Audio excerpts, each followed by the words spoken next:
Hey there guys, welcome back. I am your host LyVal, and we are headed back into the Arcana. I know it's been a few days. I've been really busy with a side project that I've been doing. Let's just say I've always wanted to be an author, and I finally just hit the high note as far as writing goes, and I am so excited for it because I finally got past my stupid writer's block that I've had for years.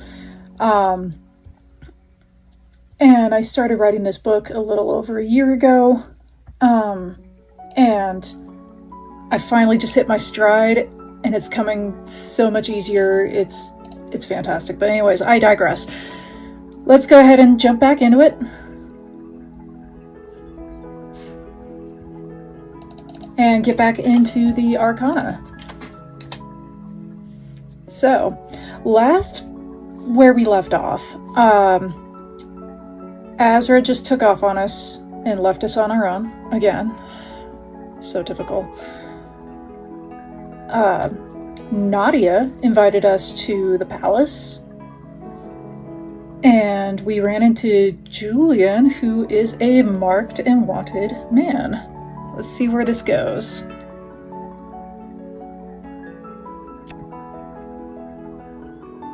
So, Chapter 2, the High Priestess.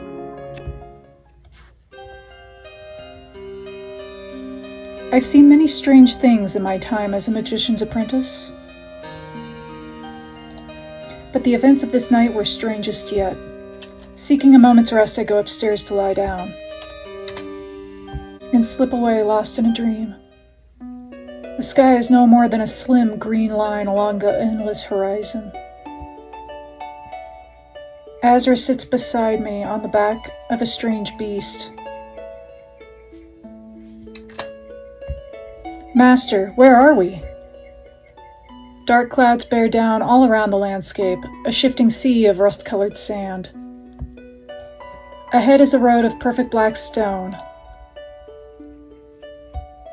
Far enough from home, I think. Far enough? For what? For answers, for clarity, and I need them soon. A storm is coming. He looks out into the distance, his voice dimming to a wistful whisper. I strain to see where the path leads, but it keeps changing. Soon there will be crossroads. How soon? Where do they lead? Depends which one you take. His hands reach for mine, but he stops just short. The sands rise all around us on a chilly wind, blotting out the sky. For now, Nimdramus, rest. I fall into a dreamless slumber. When I wake, dawn light is filtering through the dusty windows. I spend the early hours preparing my things, casting wild shadows on the walls. I am to meet the Countess at the palace for some unknown purpose. I throw on a traveling cloak and hurry outside, dragging the heavy door shut behind me. After last night's intrusion, I turn the first lock, and then the second, and third. Almost satisfied, I press my right hand to the door and whisper a cross-me-not spell. White whorls glow deep within the door, slowly fading into the grain. I'm about to leave when the hair at the nape of my neck rises in alarm. Someone is right beside me, a dark shape looming in the alley. The form is certainly human, though enormous in size. Their flesh is scored with scars, clean and jagged, shallow and deep. Shrouded in a pall of weather-beaten furs, it's hard to make out a face. But they are definitely watching me. They stand between me and the road to the palace.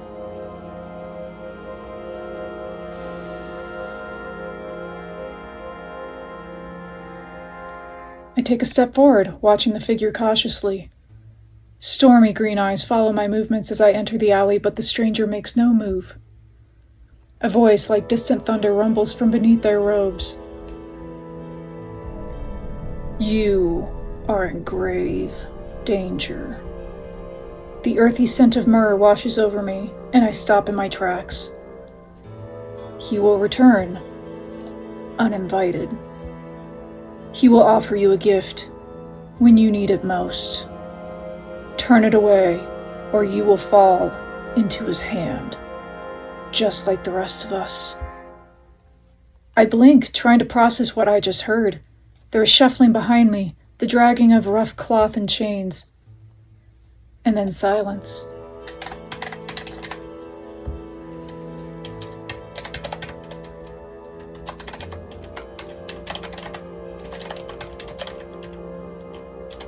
I look up and down the foggy alley. I left the shop and then, wasn't someone else here just now? I shake off the fading thought. I don't have time to dawdle. The Countess is expecting me. Exhaling deeply, I continue toward the narrow, mossy steps to the marketplace.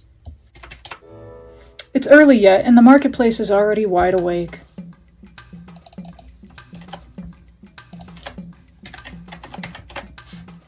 All around me are the sounds of bartering, laughter, vendors hawking their wares. A voice I know well calls out to me over the sea of noise.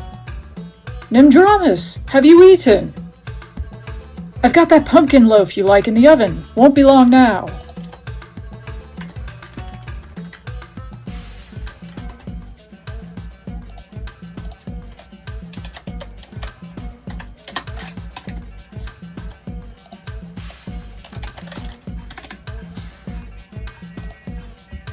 Come, sit down, talk for a while. I sniff the air and my stomach twists in hunger. Then again, I should be careful of the time. I'm gonna go. I decline the invitation with a friendly wave. The baker nods, ducking back inside the sweet-smelling booth. A raven perched overhead meets my gaze. Its fathomless eyes look beyond me, over my shoulder. I glance back, and my heart stutters in shock. Julian moves casually through the crowd without his mask. He doesn't seem to have spotted me.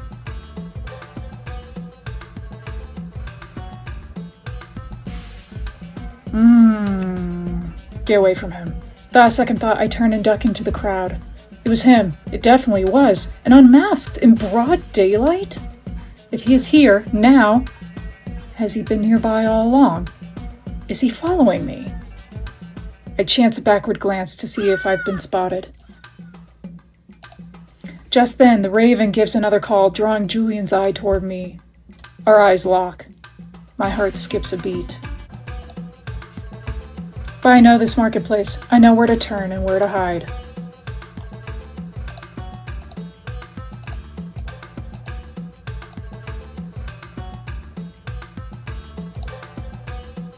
I leave the beaten path, weaving through the booths like a wild phantom. As I climb the well-worn steps, something catches my eye. A fortune teller's booth, tucked away in a shady corner. How nostalgic. Azra once operated out of a place just like it. As I'm lost in my musings, a patron emerges from the booth. Lucky numbers? Check. Groceries? I don't notice them backing into me until we crash into each other. Ah! The impact makes me stumble, teetering on the edge of a step. It also upsets the basket balanced on the stranger's hip, which sends a dozen pomegranates rolling down the stairs. Oh, perfect, as if I wasn't already late. I'm gonna help. I feel bad. I drop into a crouch beside the stranger to help.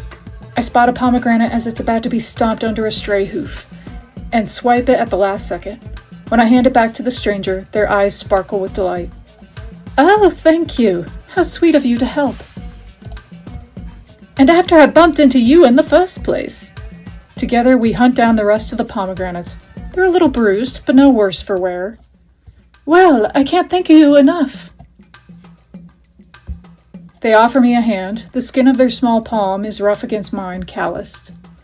Probably shouldn't do this, but rubbing it off on a sleeve, they offer me a fruit from the basket. When I accept it, the stranger gives me a smile that warms my chest. Take care, all right? I'll see you around. The stranger's eyes widen when they take a closer look at me. Wait! I know you! I'm at a loss. I have no idea who they are.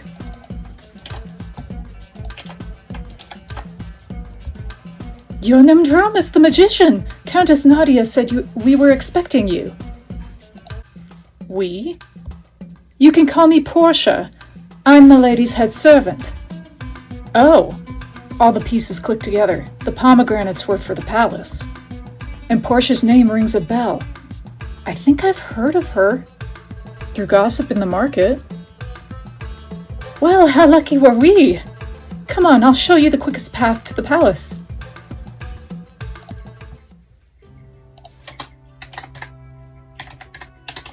As the sun journeys across the sky, Portia and I climb stair after seemingly infinite stair. The higher we ascend, the fewer travelers we encounter along the way. By the time we reach the top, I can barely walk.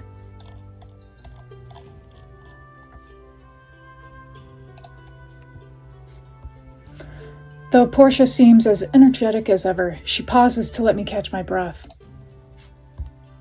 Nimdramus, I'm glad you're here. The Countess could use good help. And you look like a good sort to me. I'm glad somebody thinks so. When we reach the palace, it's near dark. Before me is a towering gate of twisted iron. Beyond that, the palace rises in a swirl of glittering spires. 2 guards stand on either side of the gate. Their eyes glint at me from behind their helmets, but they lower their weapons when they see Portia. Ludovico! Bludmila, this is Nimdramus. He'll be staying as our guest. Nimdramus, Ludovico, and Bludmila. The guards nod at me, their stiff posture relaxing. In unison, they push open the heavy iron gate. After you, Nimdramus. The gate slams shut behind me, and there is no turning back. Portia leads me across a long, steep bridge. Some kind of eel twists through swirling waters below, glowing like a bloodless ghost. Portia tugs on my arm, leading me away from the edge of the bridge. Come on, we don't want to keep milady waiting. As we approach the intricate doors, anxieties start to rise like bubbles coming to a boil within me. Is this wise? What awaits me in this fortress so far from home? Too soon, we are standing before the doors. Here we are.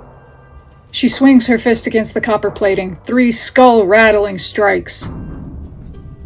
As the last echoes fade, the pendulous doors swing inward. This is where we're going to stop. We are now at Chapter 3, The Empress. So, hopefully you enjoyed this episode. I know I look a little bit different in this latter half of the video. That's because I had some things that came up, and then it took me a while to get back to filming. But thankfully, the game is really good about saving where you left off, so we didn't really lose our place. So, until next time, my friends, this is LyVal, also going by Nimdramus. And hopefully you enjoyed this episode. Thanks for watching.